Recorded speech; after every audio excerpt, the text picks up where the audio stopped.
I'd like to welcome to the stage Peter Szulczewski. I'll never get the pronunciation of his name correct. I'm sorry, Peter. From Wish, and Christine Liu from Affinity China.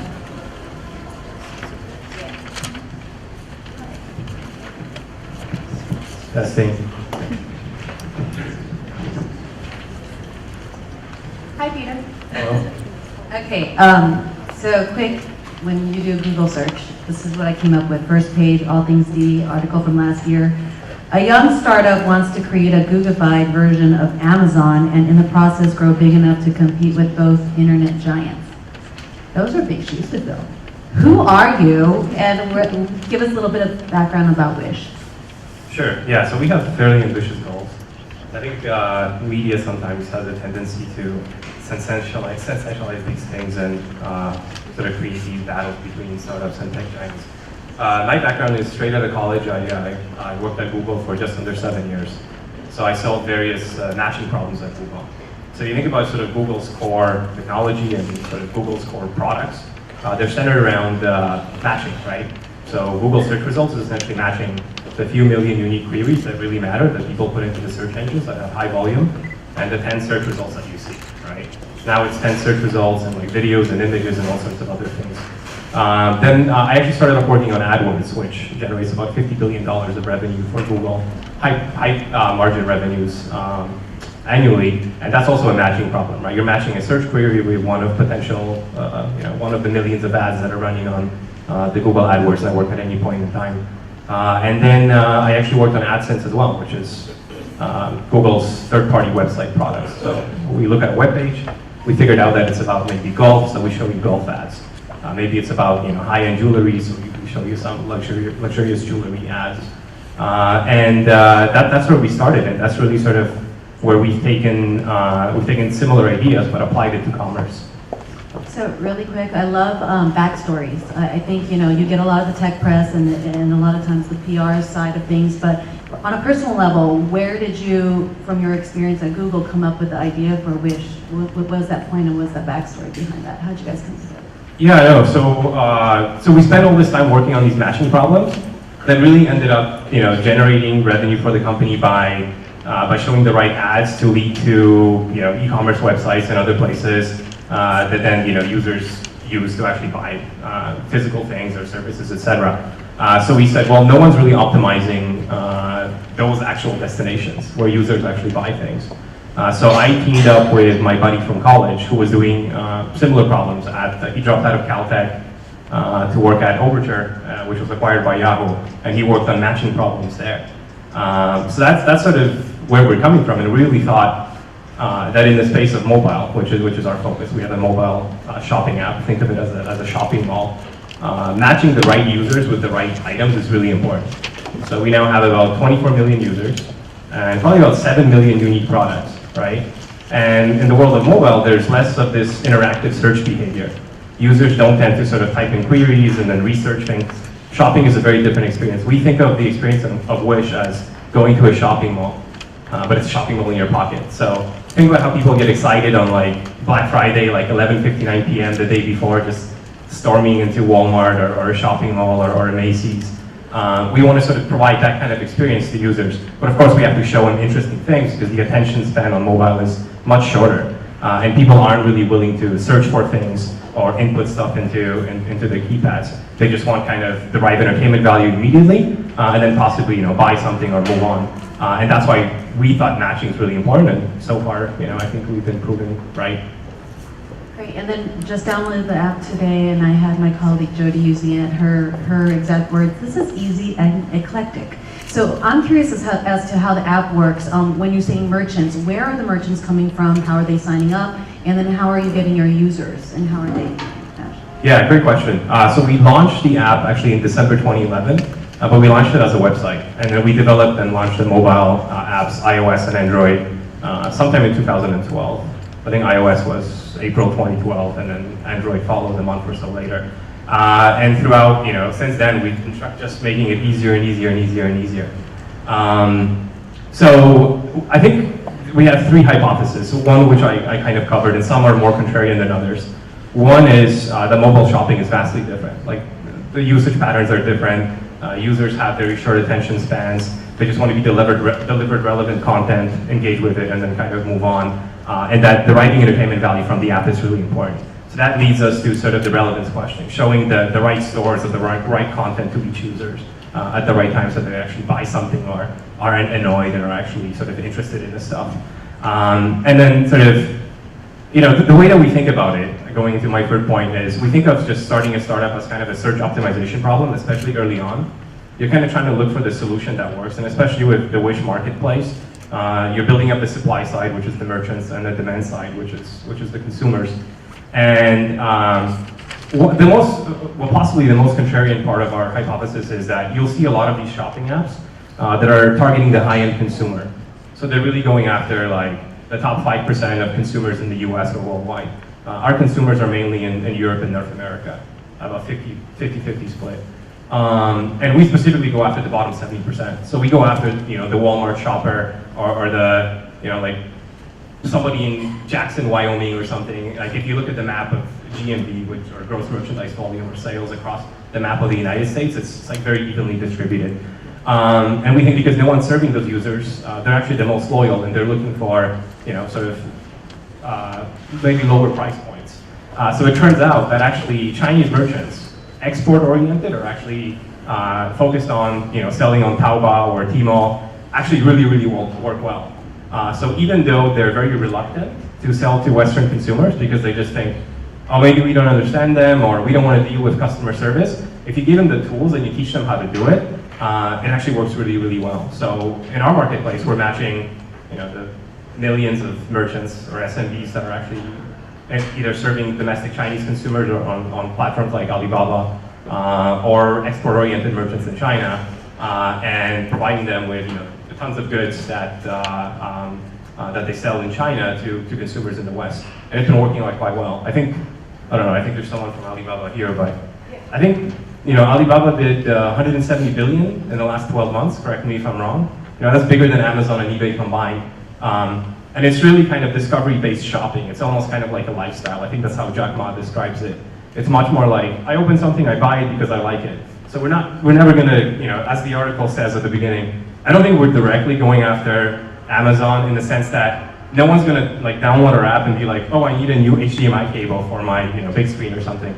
We're going after sort of discovery-based shopping. Like, here's some stuff that we think you like, just based on sort of what you've done before, who you are, and we'll try to get better and better at that all the time, so that you're excited when you get a notification from Wish to actually see and potentially buy some stuff that you like. So you make it sound so simple. Merchant signs up in China and starts selling to North American, European customers. How does that actually work? Are there any challenges, or is the app solving some problem? Why haven't they been doing that already on other apps or in other platforms? What problem are you guys specifically solving for them? Yeah, that's a great question. I guess there are a bunch of problems. One, there's no sort of easy way for consumers to access those items, right?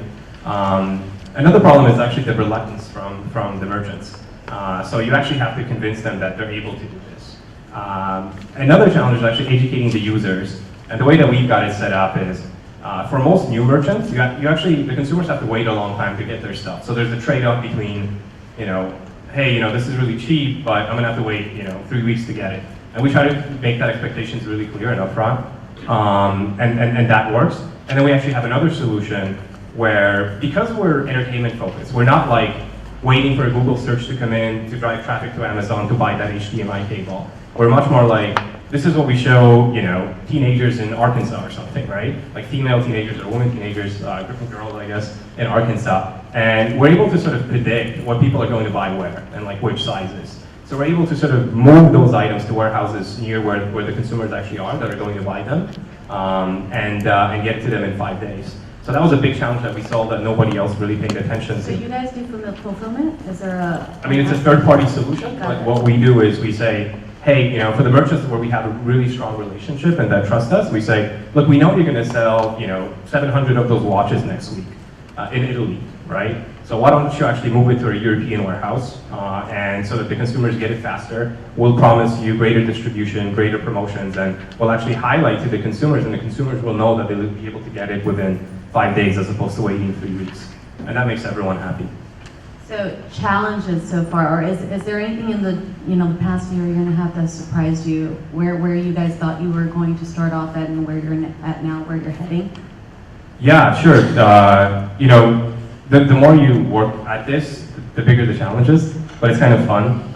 So we like doing that. So one of the biggest challenges is just managing expectations, right? So I'd say on the supply side, meaning the merchants, one thing that we realize is that when a new merchant signs up, because they're fairly transient, we actually have to get them a lot of sales really quickly. Like if we don't get them sales within the first week, like meaningful sales, they're just going to move on. And they're going to be like, screw this, I'm back to Tmall or whatever, right? So it's actually important to get them to engage, right? And you almost have to treat them like consumers. You have to sort of scale them up and give them feedback. It's almost like gamification. And of course, since they're Chinese merchants, you have to provide them with services like, most Chinese merchants don't have the capacity to do the customer service in like French, or like Dutch. So we have to provide services in order to do that. So you have a team actually internally that can translate or facilitate customer service issues or things like that in different languages. Yeah, I mean, so we like plug in Google Translate, but then and there's actually just one button, you like click it, and it actually works sometimes. So it's like we detect the language, it costs us like almost nothing, and we allow it's kind of funny, like sometimes the tickets get really long, and we look at the conversations between the merchants and the customers, and it's like the customers speaking like Dutch and the Chinese merchants speaking like broken English and like translating into Dutch, and somehow they're communicating. But yes, we also have our own teams that speak all these languages, and they basically jump in. Things get escalated, and if a support ticket hasn't been answered for quite a while, we basically jump in, and we have the ability to actually handle those issues. And so just an idea, where are you based? Do you have teams in different countries, or are you guys just based here? What size of the team, and where are you guys headed in terms of growth? Sure, yeah. So we have about 60 people in the US. All of that's in San Francisco. We have a team in Shanghai that works on the merchant side, and we have some people in Europe that are basically on a contract basis. We don't have any sort of exact locations there. Yeah, that's essentially where we are.